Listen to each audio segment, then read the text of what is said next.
Hello everyone, welcome to Elite classes. मेरा नाम है Devyani Agarwal. Guys, class 11 computer science का चल रहा है चैप्टर नंबर 1 जो है कंप्यूटर सिस्टम।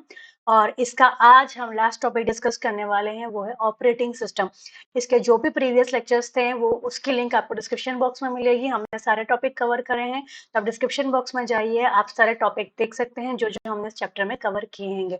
ठीक है। और जिन्होंने अभी तक चैनल को सब्सक्राइब नहीं किया है गाइस, मैं उनसे रिक्वेस्ट करूंगी आप चैनल को सब्सक्राइब कीजिए और बेल आइकन को प्रेस कीजिए, जिससे कि आने वाले लेक्चर्स जो भी हम चैप्टर अपलोड कर रहे हैं, लेक्चर अपलोड कर रहे हैं, उसकी वीडियो आपकी मिस ना हो।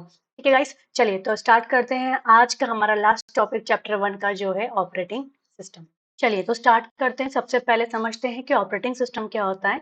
देखिए गाइस, ऑपरेटिंग सिस्टम को समझा जाए तो इसे एक रिसोर्स मैनेजर माना जाता है कंप्यूटर का, जो कंप्यूटर में सारे रिसोर्सेस को क्या करता है, मैनेज करता है। मतलब सबसे इंपॉर्टेंट फंक्शन जो भी कंप्यूटर में परफॉर्म करता है वो कौन होता है, हमारा ऑपरेटिंग सिस्टम होता है। कुछ भी चीज मैनेज करनी हो, फाइल फाइल मैनेजमेंट हो या फिर आपका रिसोर्स मैनेजमेंट हो या फिर आपका प्रोसेस मैनेजमेंट, जो भी वर्क होगा हमारे कंप्यूटर के अंदर, सबसे पहले वो कहाँ पर मैनेजमेंट का वर्क कौन देखता है, ऑपरेटिंग सिस्टम देखता है। ठीक है। मतलब कंप्यूटर स्टार्ट करने से लेके कंप्यूटर को बंद करने तक का पूरा मैनेजमेंट का काम हमारा कौन देख रहा है, ऑपरेटिंग सिस्टम देख रहा है। ठीक है, चलिए तो इसकी डेफिनेशन इसको थोड़ा बहुत समझते हैं कि ये होता क्या है। देखो, an operating system can be considered to be a resource manager which manage all the resources of a computer, that is its hardware including CPU, RAM, disk, network and other input output devices। ठीक है।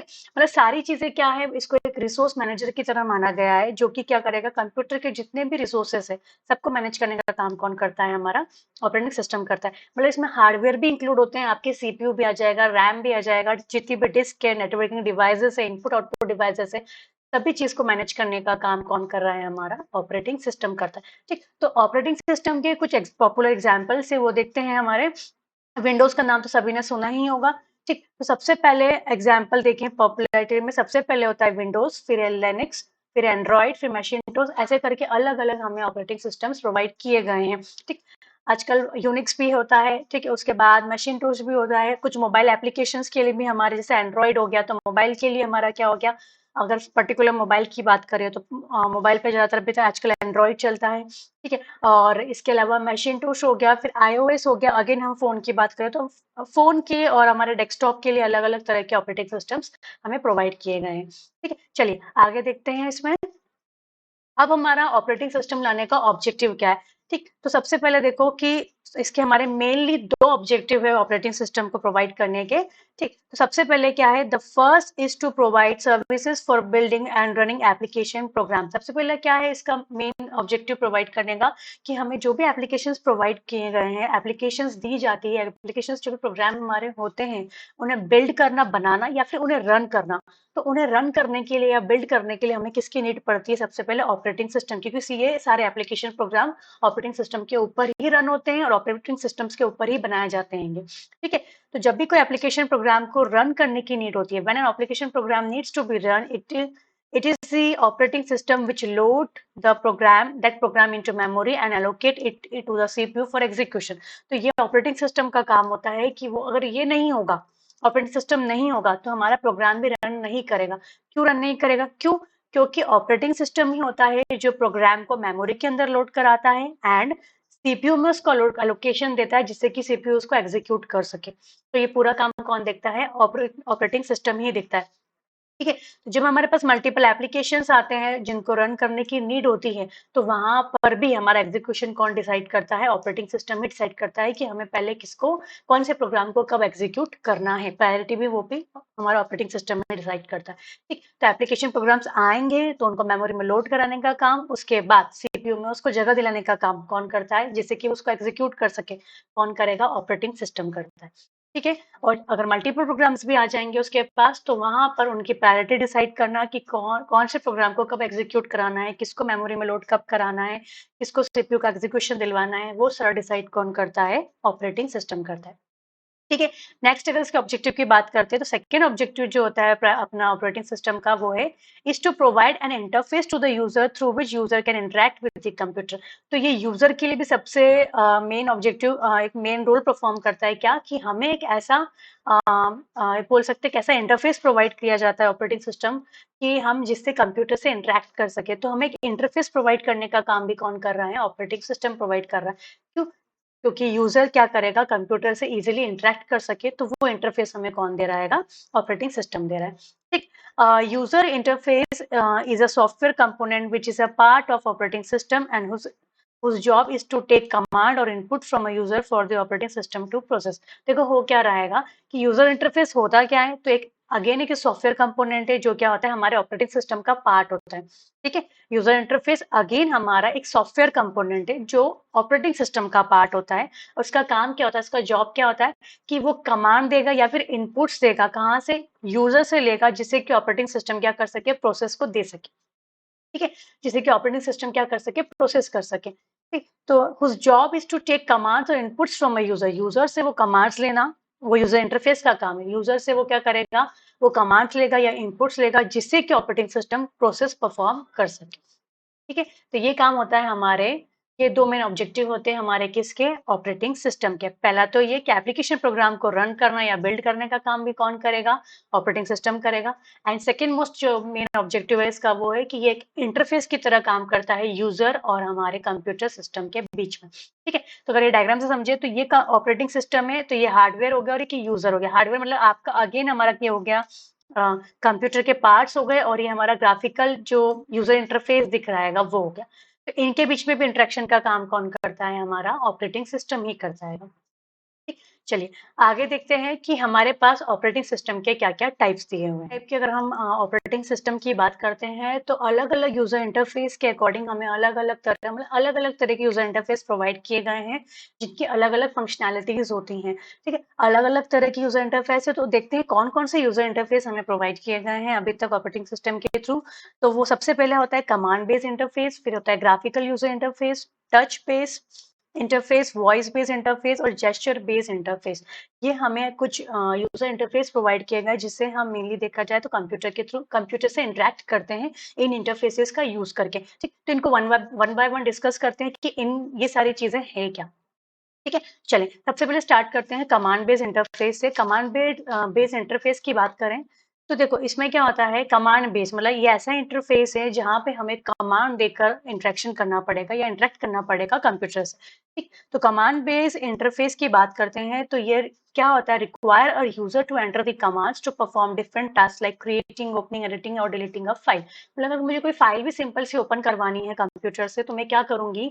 इस interface को जब भी मैं open करूंगी तो ये मांगेगा मुझसे हर चीज के लिए कमांड मांगेगा। अगर मुझे फाइल क्रिएट करनी है तो कमांड मांगेगा, अगर मुझे फाइल को डिलीट करना है या एडिट करना है या ओपन भी करना है तो ये किस बेसिस पे काम करेगा? हम जैसे जैसे उसको कमांड्स देंगे उस तरह से ये वाला इंटरफेस काम करता है।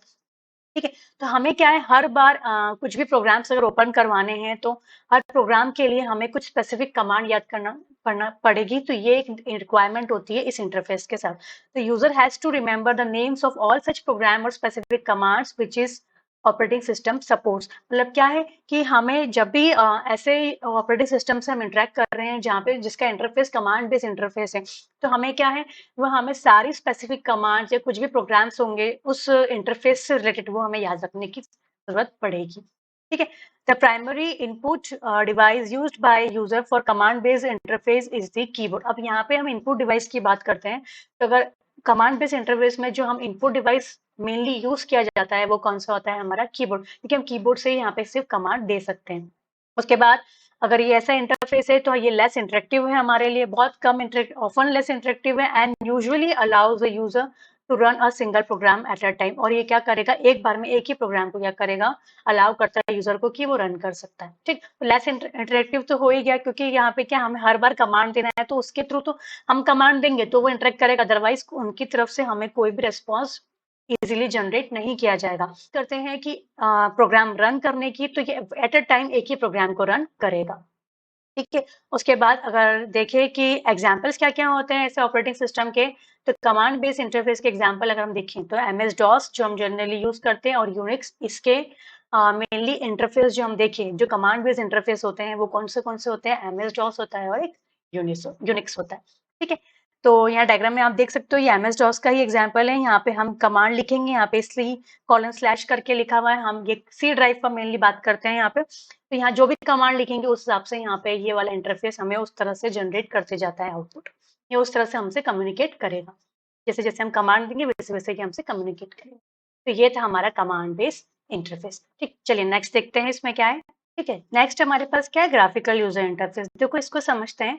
ग्राफिकल यूजर इंटरफेस में क्या होता है, यहाँ पे बहुत इजी हो जाता है हमारे यूजर्स को कंप्यूटर से इंटरेक्ट करने में। क्यों? बिकॉज क्या करता है, ये इंटरफेस अलाउ करता है कंप्यूटर को कि कोई भी प्रोग्राम कंप्यूटर का रन करे। मतलब ये इंटरफेस अलाउ करेगा यूजर्स को कि आप कंप्यूटर के प्रोग्राम को रन करो या उसको इंस्ट्रक्शंस दो। किस फॉर्म में? या तो आप आइकन का यूज करो, आइकन के फॉर्म में आप उनको इंस्ट्रक्शंस दे सकते हो यहाँ पे, क्योंकि आइकन्स बने हुए होते हैं। ठीक है, इस यूजर इंटरफेस के पास आप आइकन्स ले लो, मेन्यूज ले लो, या फिर एक विजुअल ऑप्शन दिया जाता है जिसके थ्रू यूजर क्या करता है, इजीली इंटरेक्ट कर सकता है हमारे किससे, हमारे कंप्यूटर से। तो ये यूजर इंटरफेस बहुत ज्यादा हो सकता है कि यूजर फ्रेंडली हो जाता है हमारे किसके साथ, यूजर्स के साथ। क्यों? क्योंकि ये हमें अलग अलग तरह की चीजें प्रोवाइड करता है यूजर्स को। लाइक आइकन्स प्रोवाइड करता है इंटरेक्शन के लिए, मेन्यूज प्रोवाइड करता है, कुछ विजुअल ऑप्शंस देता है, जिससे क्या होता है यूजर्स के लिए इजी हो जाता है कंप्यूटर सिस्टम को इंस्ट्रक्शन देना या उनसे कोई प्रोग्राम को रन करवाना। ठीक, तो ये काम होता है हमारे ग्राफिकल यूजर इंटरफेस का। देखो अगर इसकी डेफिनेशन पढ़ते हैं तो ग्राफिकल यूजर इंटरफेस क्या है, लेट, इसको GUI बोलते हैं शॉर्ट फॉर्म में। ठीक है, तो graphical user interface GUI let user run program और give instructions to the computer in the form of icon, menu and other visual options. या तो आइकन, या तो मेनू, या तो अदर विजुअल ऑप्शन का यूज करके वो कंप्यूटर को इंस्ट्रक्शन दे सकते हैं यूजर, और कोई भी प्रोग्राम को इजीली क्या कर सकते हैं, रन कर सकते हैं। ठीक, एंड आइकन यूजुअली क्या होते हैं, यहाँ पे हमारे जो भी आइकन्स हमको दिए जाते हैं, ये जो हमें शो करता है आइकन्स, वो हमारे फाइल्स होती हैं, प्रोग्राम्स होते हैं जो कंप्यूटर में स्टोर होते हैं। एंड विंडो कुछ रिप्रेजेंट करता है, कुछ रनिंग प्रोग्राम्स को क्या कर, जो कि रनिंग प्रोग्राम्स को that the user has launch through the operating system. और क्या करते हैं, हमें कुछ रनिंग प्रोग्राम्स को शो करता है जो कि यूजर क्या करता है, ऑपरेटिंग सिस्टम के पास लॉन्च कर चुका होता है। ठीक है, ऑपरेटिंग सिस्टम के थ्रू लॉन्च कर देता है। तो वो सारी चीजें कहाँ आती है, हमें डेस्कटॉप के ऊपर बोल सकते हैं, या हमें उस यूजर इंटरफेस पे हमें दिखती है। ठीक, जो छोटे छोटे आइकन्स होते हैं वो मेनली होते क्या है, आपकी फाइल्स होगी, या तो कुछ प्रोग्राम्स होंगे जो कंप्यूटर के अंदर स्टोर होते हैं वो वाले, या फिर ऑलरेडी जो हमने ऑपरेटिंग सिस्टम के ऊपर जो भी चीजें या फिर जो भी प्रोग्राम्स हमने रन किए हैं वो हमें क्या दिखते हैं, उस पे, उस यूजर इंटरफेस पे दिखते हैं। उसके बाद अगर इनपुट डिवाइस की बात करें कि यहाँ पे मेनली इस GUI से या फिर ग्राफिकल यूजर इंटरफेस से इंटरेक्ट करने के लिए मेनली हमारा जो इनपुट डिवाइस होता है वो कॉमनली कौन कौन से इंक्लूड होते हैं, माउस और कीबोर्ड।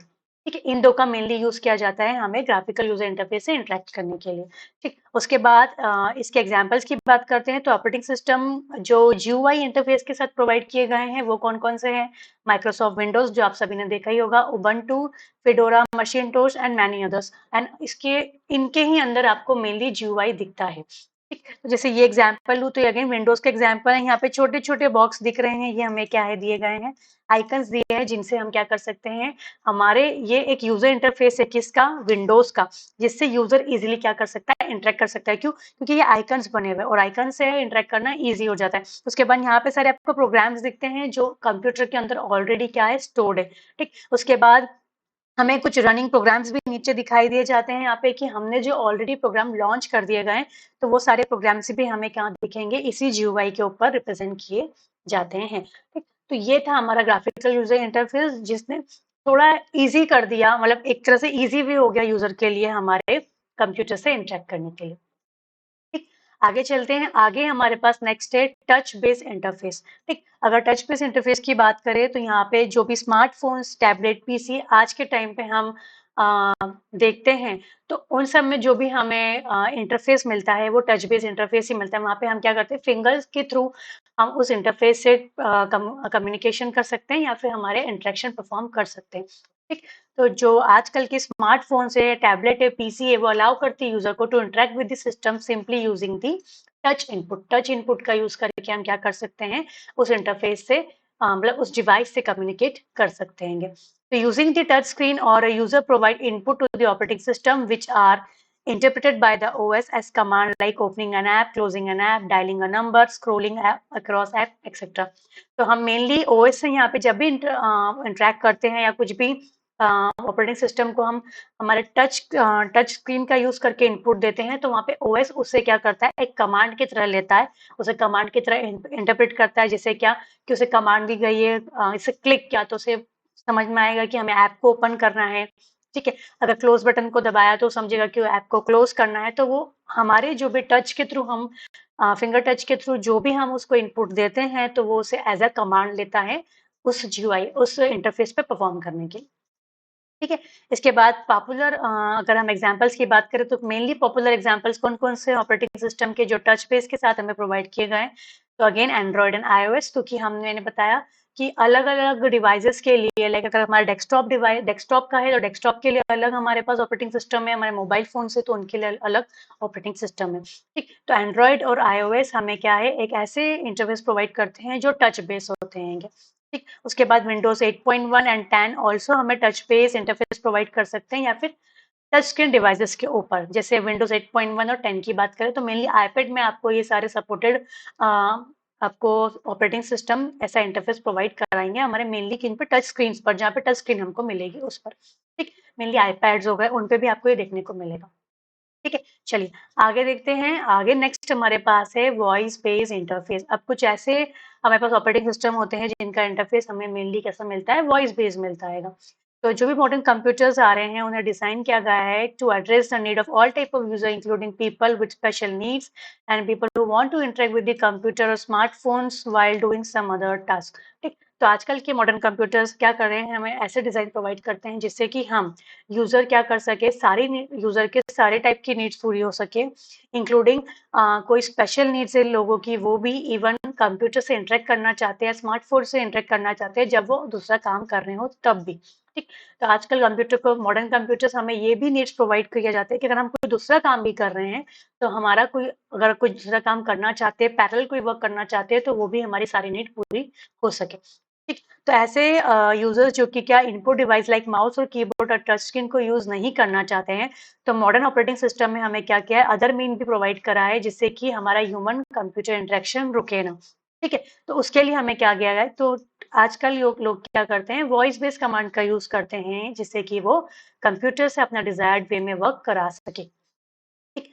तो अगर ऐसे ऑपरेटिंग सिस्टम की बात करें जिनके अंदर हमें वॉइस बेस्ड कंट्रोल मिलता है, सबसे पहले उसमें आता है iOS ने हमें सीरी प्रोवाइड किया है, एंड्रॉइड ने हमें गूगल नाउ प्रोवाइड किया है, माइक्रोसॉफ्ट विंडोज 10 ने हमें कॉर्टेना प्रोवाइड किया है, जिससे कि क्या कर सके हम दूसरे वर्क के साथ साथ अगर हमें कोई और वर्क परफॉर्म करवाना है कंप्यूटर से, तो वो भी कर सके, ठीक। तो ये तरह के यही हमें फैसिलिटीज हमारे ऑपरेटिंग सिस्टम ने प्रोवाइड की है। तो उसमें सबसे पहले iOS आता है जिसने सीरी दिया है, एंड्रॉइड ने गूगल नाउ या ओके गूगल दिया है, उसके बाद अगर माइक्रोसॉफ्ट विंडोज 10 की बात करें तो उसने कॉर्टेना दिया है। तो ऐसे हमें अलग अलग वॉइस बेस्ड इंटरफेस भी मिले हैं जिससे कि क्या ह्यूमन और कंप्यूटर का इंटरेक्शन रुके ना, दूसरे काम के साथ साथ हम दूसरा काम भी कंप्यूटर से परफॉर्म करा सके, ठीक। चलिए नेक्स्ट देखते हैं। अभी हमारे पास क्या जेस्चर बेस्ड इंटरफेस, देखो जेस्चर में क्या हो रहा है कि हम वेव करके ऐसे हैंड से वेव करके या फिर आई मोशन के थ्रू हम क्या कर सकते हैं, हमारे कंप्यूटर से इंटरेक्ट, हमारे जो यूजर इंटरफेस प्रोवाइड किया है तो वो इस तरह से प्रोवाइड किया है कि वो हमारे यूजर के जेस्चर को रिकॉर्ड करके या उसको थ्रू कंप्यूटर में एज अ कमांड हमारे जेस्चर को लेगा, ठीक। तो कुछ स्मार्टफोन्स ऐसे बनाए गए लाइक एंड्रॉइड, iOS या फिर लैपटॉप्स के अंदर, जिससे क्या कर सकते हैं, यूजर डिवाइस से इंटरेक्ट कर सकते हैं उनके जेस्चर्स की हेल्प से, जैसे वेव करके, टिल्ट करके एंड आई मोशन से, या फिर है ना शेक करके। तो ऐसे करके अलग अलग जेस्चर्स का यूज करके हम हमारा ऑपरेटिंग सिस्टम हमको अलाउ करता है कि हम कंप्यूटर से इंटरेक्ट कर सकते हैं, ठीक है। तो ये टेक्नोलॉजी अभी धीरे धीरे इवॉल्व हो रही है एंड नए नए जो एप्लीकेशंस देखने को मिलते हैं लाइक गेमिंग हो गया, मेडिसिन फील्ड हो गया, अदर एरियाज में आपको ये एप्लीकेशंस बहुत ज्यादा देखिए फास्टर इवॉल्व होते हुए दिखेगी, ठीक। क्योंकि यहाँ पे क्या है, हम मेनली जेस्चर्स का यूज करके हमारे कंप्यूटर से हम क्या कर रहे हैं, इंटरेक्ट करते हैं, ठीक। तो ये भी हमारा एक तरह का एक इंटरफेस हमें प्रोवाइड किया गया है जो कि जेस्चर को एज ए कमांड लेकर कंप्यूटर क्या करता है, हमारे चीजों को इंटरप्रेट करता है, ठीक। चलिए, अब हमारे पास आता है इसमें लास्ट टॉपिक हमारे पास है इसका कि हमारे पास ऑपरेटिंग सिस्टम के फंक्शंस क्या-क्या हैं, ठीक? तो वन बाय वन करके हम सारे फंक्शंस देखेंगे कि ऑपरेटिंग सिस्टम के पास क्या-क्या फंक्शंस प्रोवाइड करता है हमारा ऑपरेटिंग सिस्टम, ठीक? तो सबसे पहले स्टार्ट करते हैं हमारा है प्रोसेस मैनेजमेंट। प्रोसेस मैनेजमेंट की बात करते हैं, तो ये रिस्पॉन्सिबिलिटी होती है ऑपरेटिंग सिस्टम की, ये मैनेज करे सारी प्रोसेस को and get multiple task completed in minimum time, ठीक है? तो सबसे पहली रिस्पॉन्सिबिलिटी की बात करते हैं कि सारी प्रोसेस जो मैनेज करता है वो कौन करता है, हमारा ऑपरेटिंग सिस्टम करता है, ठीक? तो रिस्पॉन्सिबिलिटी होती है ऑपरेटिंग सिस्टम की कि सारी प्रोसेस को मैनेज करे एंड मल्टीपल टास्क को कंप्लीट करे मिनिमम टाइम में।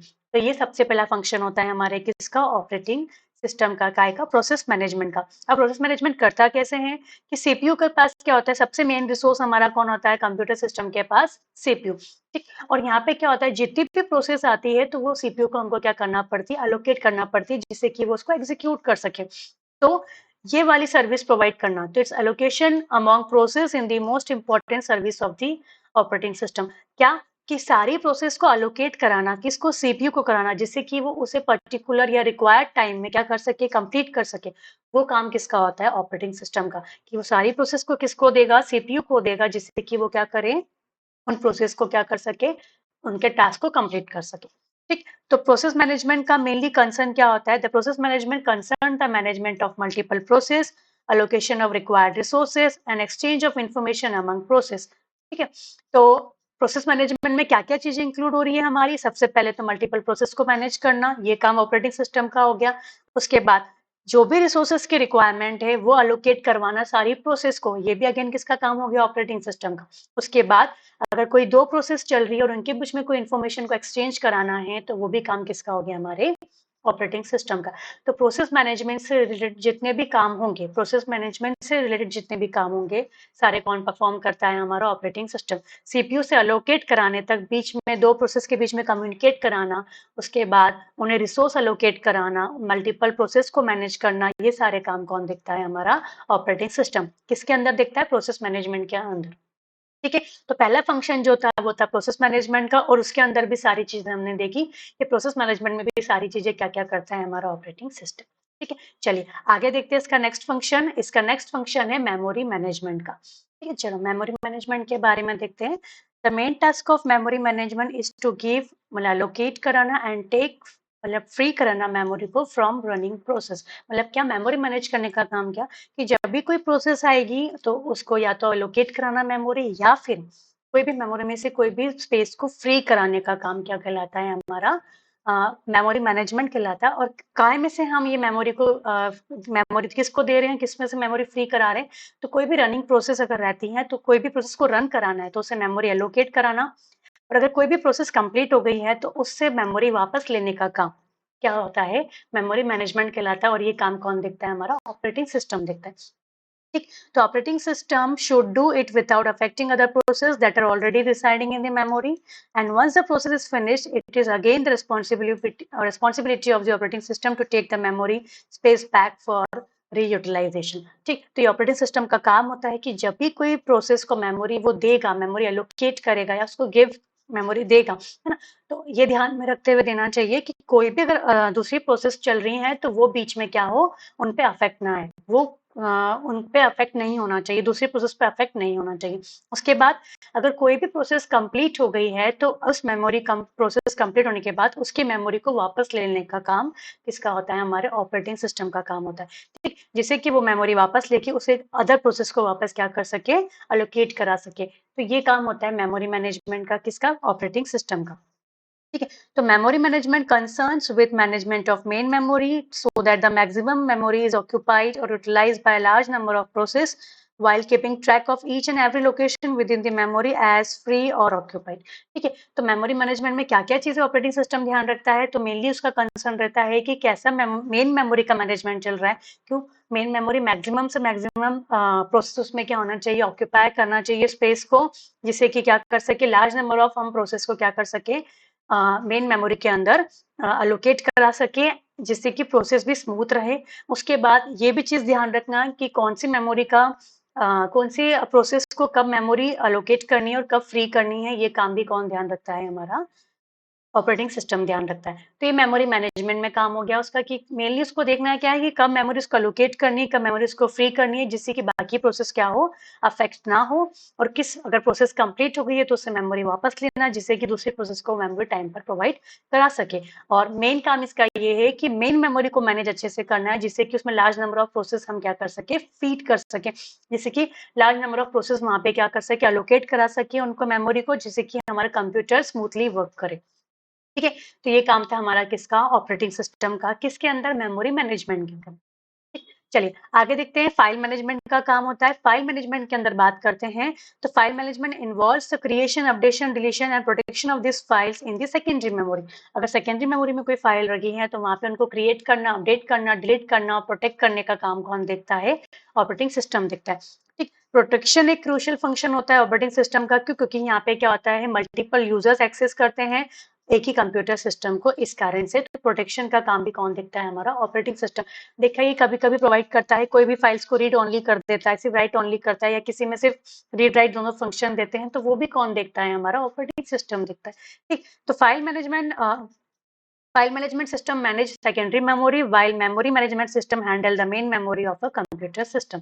तो अगर फाइल मैनेजमेंट की बात करते हैं तो ये हमारा सेकेंडरी मेमोरी में ऑपरेटिंग सिस्टम का काम होता है कि फाइल मैनेजमेंट का फीचर फंक्शन वो कहाँ अप्लाई करता है, सेकेंडरी मेमोरी में अप्लाई करता है, और मेमोरी मैनेजमेंट का फंक्शन वो कहाँ अप्लाई करता है, हमारी मेन मेमोरी में अप्लाई करता है। ठीक है, तो ये काम था हमारा ऑपरेटिंग सिस्टम का, किसके अंदर, फाइल मैनेजमेंट के अंदर। ये फाइल का अपडेट करना, डिलीट करना, प्रोटेक्ट करना, क्रिएट करना, कहाँ पर, सेकेंडरी मेमोरी के अंदर, वो कौन देखता है, हमारा ऑपरेटिंग सिस्टम। ठीक, तो ये फाइल मैनेजमेंट के अंदर आते हैं। लास्ट इसका काम है डिवाइस मैनेजमेंट का। ठीक, तो operating system manage this heterogeneous devices that are independent. ठीक है, तो जितने भी हमारे हेट्रोजीनियस डिवाइसेस होते हैं कंप्यूटर्स के, उसको मैनेज करने का काम कौन करता है, हमारा ऑपरेटिंग सिस्टम करता है। तो ऑपरेटिंग सिस्टम इंटरेक्ट करता है हमारे डिवाइस ड्राइवर से, एंड जितने भी पर्टिकुलर डिवाइसेस के सॉफ्टवेयर उनसे रिलेटेड होते हैं, उनसे इंटरेक्शन का काम कौन करता है, ऑपरेटिंग सिस्टम करता है। ठीक है, तो operating system interact with the device drivers and the related software for a particular device. ठीक, जितने भी डिवाइस ड्राइवर्स होंगे उनसे इंटरेक्शन का काम, और जितने भी सॉफ्टवेयर उस पर्टिकुलर डिवाइस से रिलेटेड है उनसे इंटरेक्शन का काम कौन करेगा, हमारा ऑपरेटिंग सिस्टम करेगा। उसके बाद operating system must also provide the options for configuring a particular device so that it may be used by an end user or some other devices। ठीक है, अगर ऑपरेटिंग सिस्टम हमें एक और ऑप्शन प्रोवाइड करता है कि वो हमें पर्टिकुलर डिवाइस को कॉन्फ़िगर करके देता है, जिससे कि जो भी एंड यूजर आ रहा है वो उसको इजीली यूज कर सके उस डिवाइस पे या फिर कुछ अदर डिवाइसेस पे भी। ठीक है, तो ये काम भी ये किसका होता है, हमारे ऑपरेटिंग सिस्टम का ही होता है, किसका, डिवाइस मैनेजमेंट का। ठीक है, तो ये थे इसके फंक्शंस। ठीक है, तो इस लेक्चर में गाइस इतना ही। तो ऑपरेटिंग सिस्टम में हमने इसमें क्या क्या देखा, ऑपरेटिंग सिस्टम क्या होता है वो देखा, हमने टाइप्स ऑफ ओएस देखे, एंड हमारे ऑपरेटिंग सिस्टम के फंक्शन क्या होते हैं, एंड इसके मेन दो ऑब्जेक्टिव देखे हमने। ठीक, तो ऑपरेटिंग सिस्टम में मैंने पूरा कवर कर लिया है गाइस, इसमें कुछ भी अगर छोटा है तो प्लीज सब कमेंट सेक्शन में मुझे कमेंट जरूर करिएगा, मैं उसको भी कहीं ना कहीं आपको डिस्कस करके कोई दूसरे लेक्चर में शॉर्ट एक लेक्चर बना के उसको मैं अपलोड करके आपको जरूर उसका टॉपिक कवर करूंगी। ठीक है, जो अगर आपको कोई पॉइंट में दिक्कत है तो वो भी आप मुझे कमेंट सेक्शन में डाल के पूछ सकते हैं। ठीक है, तो गाइस ये चैप्टर हमारा यहाँ कंप्लीट होता है, अब हम मिलेंगे नेक्स्ट चैप्टर के साथ। ठीक है, जब तक के लिए मैं आपसे कहूंगी चैनल को सब्सक्राइब कीजिए और बेल आइकन को प्रेस कीजिए, जिससे कि आपके आने वाले लेक्चर्स मिस ना हो। तब तक के लिए बाय, मिलते हैं नेक्स्ट चैप्टर के साथ।